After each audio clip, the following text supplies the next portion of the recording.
Aside. What's 9 plus 10? 21. You stupid. Wait. Coming soon, December 32nd, 2014. So, yeah, here, boy.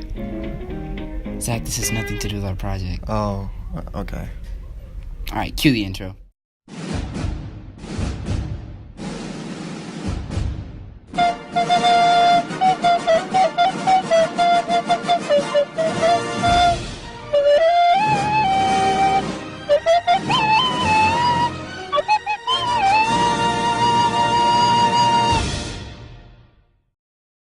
As part of a small chunk of the AP Lit Boys, me and my group are going to show you guys how these 5 assignments on the curriculum correlate and communicate an even bigger message than it already does individually.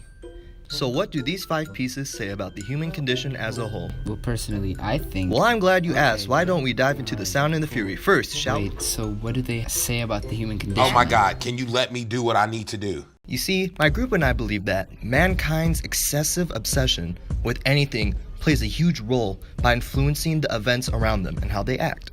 Sort of like your meme addiction, right? Yo, dude, can we not talk about that? Alright, I'm sorry.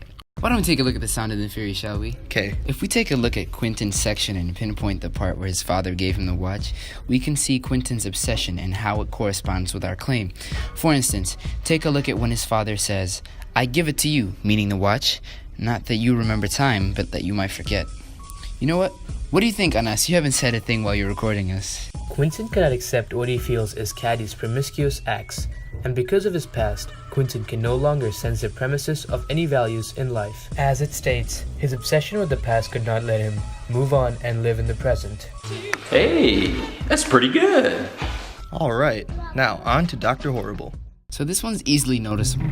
Unlike your average villain, Dr. Horrible isn't really your favorite type of villain. I mean, the guy's kind of a loser in the league of villains and he's trying to reach the top tier, but he's being torn apart with his emotions and sacrificing his dreams of being the best for winning over the girl next door. You know, of course, he does have conflicting motives, but it's through the excessive obsession of his thirst for power that not only led to affect the events around him, but also to result in the death of his love interest. You know, it kind of reminds me of... Hello, darkness, my old friend. Well put. You know I try. You mind doing the next one? Yeah, I got it. In the story, Mrs. Mallard fantasizes with the idea of living life without her husband, who is presumed dead. The possibility of this being true plays within her head and brings her an overwhelming excitement, which ends up in her death. Her obsessive evaluation of the news that was presented to her results in deep ponder and extreme anxiety. By the time she is dead, it is found out in the story that her husband actually lived and survived. So, the obsessive thought of her living on her own was useless and ended up in taking her own life. Well put, my guy. You see, this is evident in the text when it says in the book, when the doctors came, they said she had died of heart disease, of a joy that kills. You know, that reminds me of the Joker. Indeed, like Candide. Next, we can take a look at the Song of Myself.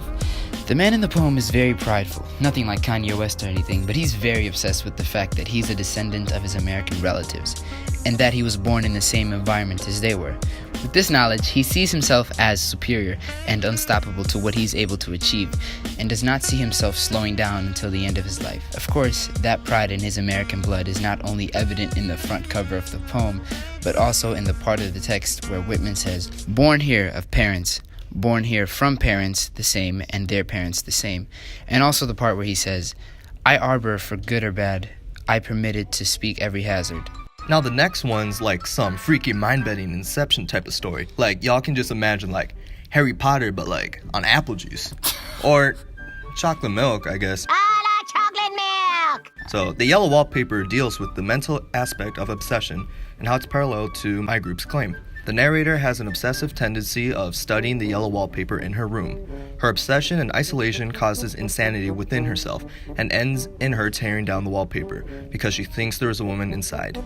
She also mentions that she herself has come out of the wallpaper, which correlates with her madness and of course was byproduct of her intense infatuation with her surroundings. Of course, we're not just pulling this out of nowhere. Like, if we look at the story on the part where the woman says, And I've pulled off most of the papers, so you can't put me back. We can see that she's going through a war in her mind. So yeah, class, as you can see, obsession sort of plays out like a double-edged sword. In most cases, it pushes people towards pursuing their dreams, but for a sad few others, it can hold them back against reality and actually stop them from moving on. You mean like you in Pokemon? Dude, that was 4th grade, alright? Okay, I'm sorry. Chill. You know, going off of what you said, I kind of agree with you. I mean, For real? remember Setha and Beloved? Mm-hmm. I mean, if you Here, don't boy. agree... Here, boy. Bro, really? Oh, Here, boy. Stop it. okay. I mean, going off what you said, Setha and Beloved and all that should really be a dead giveaway. An indicator to show us that your obsessions play a huge role on how you interact with the world and how the world interacts with you. So good. So good. Thank you for watching. Smash that like button.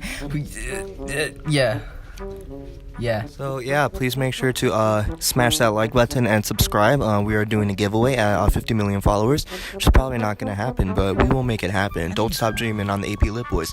So yeah, we post videos every Wednesday, and you can come find us for AP Lit. And yeah, we'll see you soon. AP Lit Boys album dropping soon. Check it out.